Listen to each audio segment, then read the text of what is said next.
done, and I'm so excited to share with you kung ano yung naging outcome nitong restoration natin. So, here you go. From the old one, yung may yellow discoloration over here, and yung restored version. Diba?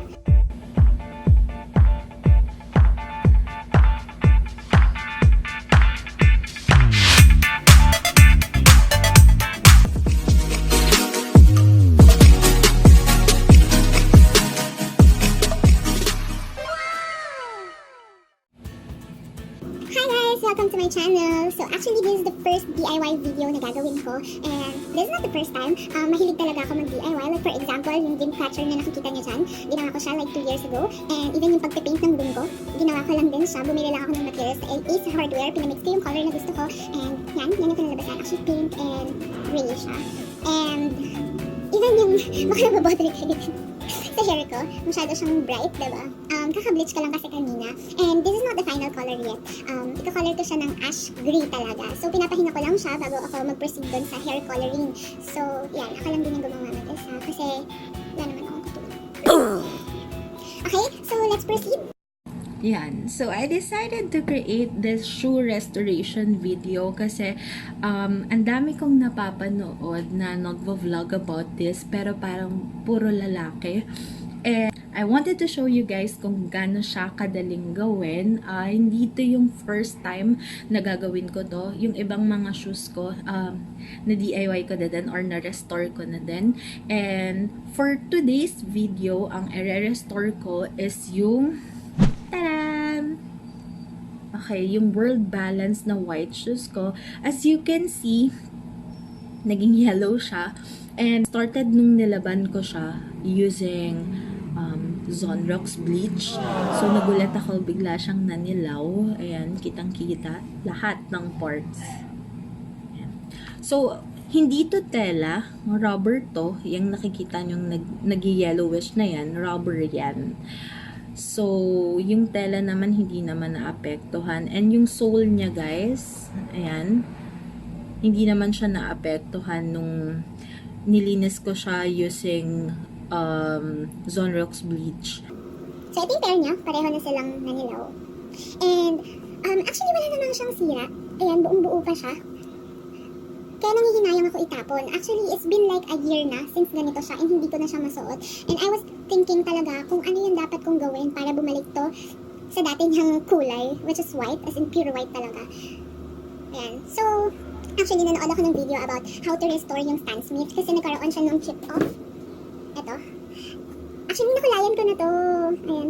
Nagkaroon kasi siya ng chip off dito. And gusto ko kasi siyang takpan. Ayan. So, ngayon makikita niyo. Ayan, wait lang. Ayan. Hindi na siya halata. Diba? So, pumuti na talaga siya. And nakita ko kasing ginamit doon is itong leather paint. Ang gagamitin lang naman natin is yung leather paint. Ito, na binili ko sa Shopee. And brush. Actually, guys, yung brush is like my old makeup brush. And di ko na kasi siya ginagamit. So, I decided to use it for this reason. Ayan. Ay, sorry. So, yan this one. Yan. Di ko na sila ginagamit. So, sayang naman, diba? Instead of me buying a new brush, so why not use this na lang?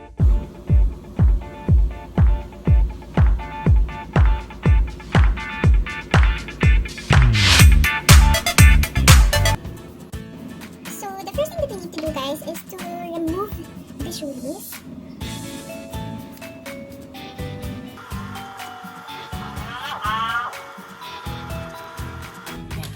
There. Then, second step is to use this brush. And, i-brush mo lang yung shoes kasi para ma-remove yung mga dust parts para pag nag-paint kayo, hindi siya magba-bubbles. So, i-brush mo lang siya. Kung meron kayong hard brush, yung pang shoe shine, better to use that as well. Pwede rin naman. Or toothbrush or any brush that... Kasi kung matagal na nakastock yung shoes nyo, most likely, nagkaroon na yun ng mga dust unless nakastore siya din sa shoebox. Yun yun.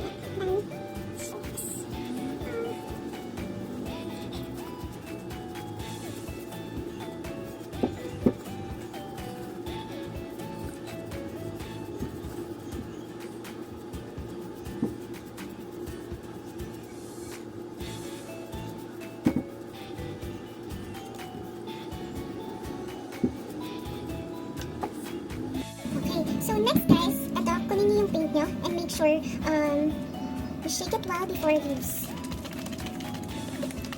Okay? So, ganito yung consistency niya. Medyo malapot siya. Actually malapot talaga siya. Okay, so this is the brush that I'm going to use. There, can you see it? Okay, so I'm gonna start first dito sa side na to. Wish me luck. Okay. So, this is the first layer. So, kung kailangan ko pa ng second layer, yun na lang yung gagawin ko. Makikita ko naman siya later on kapag natuyo na siya. So, i-brush nyo lang dun sa part na gusto nyo i-cover. Siyempre, kailangan full coverage to.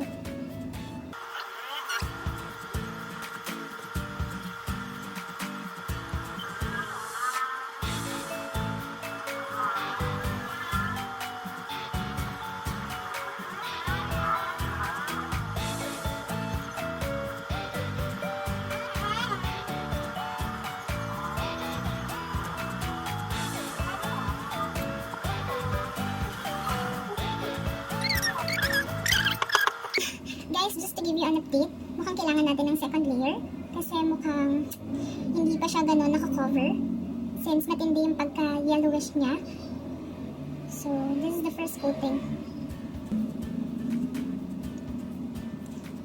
And in fairness guys, sa world balance, ang tibay niya, na-notice ko lang, kasi pinang-volleyball ko na to. Tapos, parang ilang taon na siyang naka-stock dyan, pero okay pa rin siya. Siguro nasa akin to for like 2 to 3 years na. Pero makikita nyo kung hindi lang naman dahil din sa discoloration, okay pa naman talaga siya. So matibay talaga yung brand na World Balance. And I only bought this for like 1,600 pesos I guess. If I can remember correctly, parang nasa ganun lang yung price range niya. So if you would like a good quality na shoes na hindi ganun ka mahal, I highly recommend World Balance. And sometimes may mga sales sila. Kaya minsan ma-scorean mo lang ng around 1,200, gano'n, or 900. Kasi parang nakakita ako dun sa Farmers Plaza ng parang nasa activity center sila tapos sale yung World Balance. So guys, I guess idadamay ko na tong part na to kasi medyo hindi na maganda yung color niya. But let's see what will happen. Okay, parang ina-absorb niya lang naman yung paint. Mesh type siya guys na mayroong foam.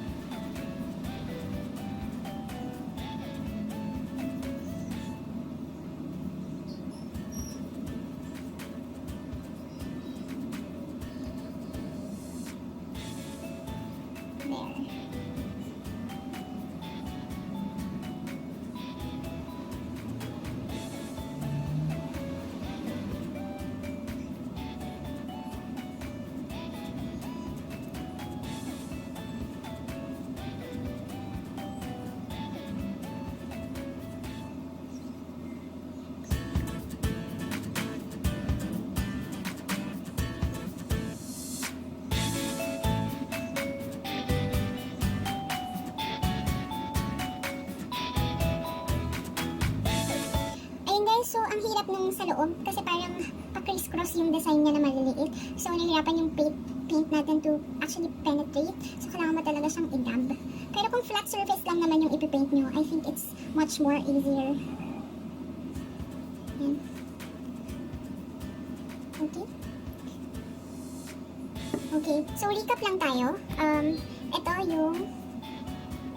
Ito yung meron ng patong ng first layer and ito yung wala pa. So, comparison, ayan siya. So hindi talaga siya na-cover fully, pero as I have said earlier, makagawin kong 2 to 3 layers para ma-achieve ko yung color or yung coverage na gusto ko. And for just comparison, ayan. So, malaki naman na din yung difference nila, guys, if you look closely, diba? Ayan. Okay? So, hintayin ko lang matuyo tong isa before I proceed dun sa second layer. And see you then. Okay, so guys, so I guess tuyo na yung first layer na in-apply natin kanina. So we will now proceed to the second layer. And I hope mas ma-cover yung yung mga yellowish part. Kasi yan. Pero malaki naman yung improvement niya ngayon. Okay guys, so tuyo na yung second layer natin. And magpaproceed na tayo dun sa third or yung last layer natin. Okay, recap lang. As you can see, ito yung meron ng paint ng second layer. And ito ito yung wala pa tayong ginagawa at all. So, ang laki na ng improvement niya and nakaka-proud. Yan. At least hindi mo kailangan itapon yung ganitong klaseng sapatos na okay pa naman, na wala naman talagang sira. We're just using this leather paint, diba? For only like roughly around 59 pesos. Pero baka bumili ako nung pang finish, acrylic finisher, yung pang set nung paint para mas tumibay siya. Kasi I worry na later on kapag ginamit ko na to, nababangga siya, baka magbakbak yung paint na nilagay natin dito. So I guess yung acrylic finisher na yon, or yung para siyang transparent na paint, will cost around 150 pesos more or less. Pero syempre marami naman beses mo siyang pwedeng gamitin, hindi lang naman para dito. So yan, let's proceed na dun sa third layer ng paint. And later on, magkakaroon tayo ng side-by-side review or recap dito sa sapatos na nirestore natin. Okay?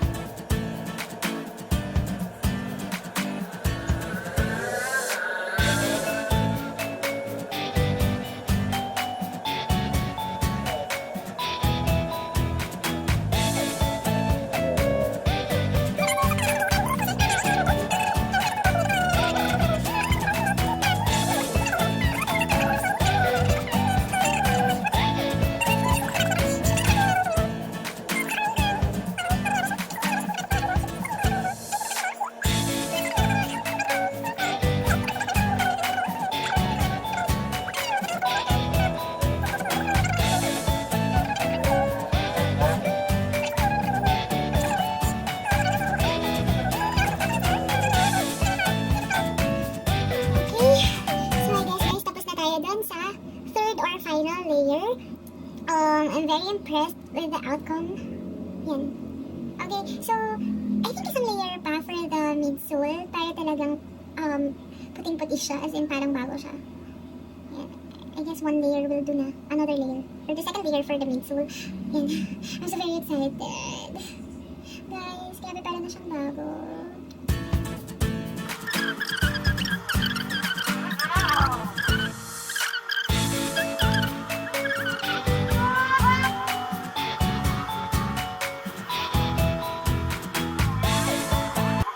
So guys, we're done and I'm so excited to share with you kung ano yung naging outcome nitong restoration natin. So, here you go. From the old one, yung may yellow discoloration over here, and yung restored portion. Diba? So, parang bago na siya. And you don't have to spend much money to make this possible. Again, binili ko yung leather paint sa Shopee for just 59 pesos. And, yun, mukhang bago na yung shoes. I'm so happy. Okay? So, bibigyan ko kayo ng preview dun sa side-by-side look nung before and after nung restoration natin. Okay? Stay tuned! Ito yung before. Okay? Before our restoration. 360 view.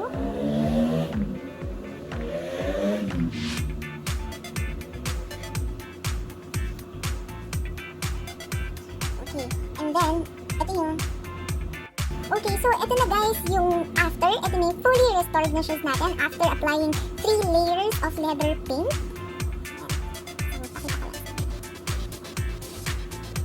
Diba? Para na siyang bago and hindi mo na kailangan na magtapon ng sapatos.